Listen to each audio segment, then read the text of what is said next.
ડીસામાં મા અંબા અને ગોગા મહારાજની પ્રાણ પ્રતિષ્ઠાનું ભવ્ય આયોજન કરવામાં આવ્યું હતું। મા અંબાને લોકો આદ્યશક્તિ તરીકે પૂજે છે અને તેમનું નામ સાંભળતા તેમના ભક્તોની સર્વે મનોકામનાઓ પૂર્ણ થતી હોય છે। વાત કરીએ ગોગા મહારાજની તો તેમના પણ નામ માત્રથી જ ભક્તોની ઈચ્છા પૂર્ણ થઈ જતી હોય છે। સનાતન ધર્મમાં લોકો ભગવાનને કોઈ પણ કાર્ય માટે સૌથી આગળ રાખે છે અને તેમના નામથી કોઈ પણ અઘરું કાર્ય હોય તે પણ પૂર્ણ થઈ જતું હોય છે।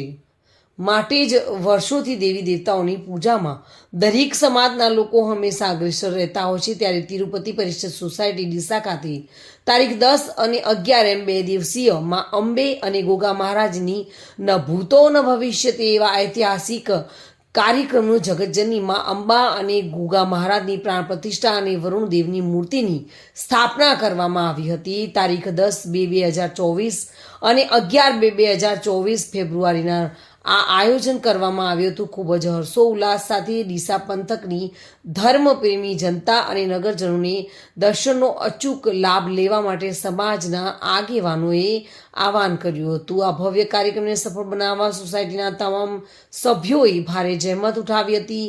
કાર્યક્રમમાં ડૉક્ટર સુનિલ આચાર્ય, સમાજના આગેવાનો, સોસાયટીના સભ્યો, બહેનો, ભાઈઓ અને વડીલો બહોળી સંખ્યામાં ઉપસ્થિત રહ્યા હતા। પ્રસાદનું પણ આયોજન કરવામાં આવ્યું હતું, જેમાં ભક્તોએ આ પ્રસાદનો લાભો લઈ धन्यता अनुभवी थी।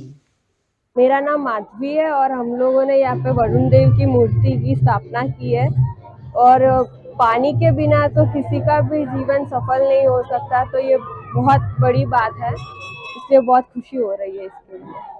હું રાહુલભાઈ પટેલ, તિરુપતિ પરિસર સોસાયટી ડીસા વતી આજે ન ભૂતો ન ભવિષ્ય તેવા ઐતિહાસિક પ્રસંગમાં જગતજનની જગદંબાની અને શ્રી ગોગા મહારાજજીની પ્રાણ પ્રતિષ્ઠા મહોત્સવ તારીખ 10/11/2024 ફેબ્રુઆરીમાં અમે આયોજિત કરેલું છે।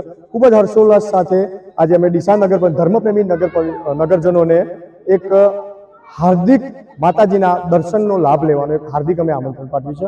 ત્યાં આપણે 2 દિવસના કાર્યક્રમમાં સંપૂર્ણ સોસાયટીના તમામ અમારા રહેવાસીઓ, આજુબાજુની આપણે ડીસાની ધર્મપ્રેમી જનતા અને સર્વે નગરજનોના અથાગ પ્રયત્નો અને મહેનતથી અમે આજે આ મુકામે માતાજીની ખૂબ જ હર્ષોલ્લાસ સાથે પ્રાણ પ્રતિષ્ઠા મહોત્સવ અહીંયા અમે સંપન્ન કર્યો છે। Reena Parmar, today news, Gujarati.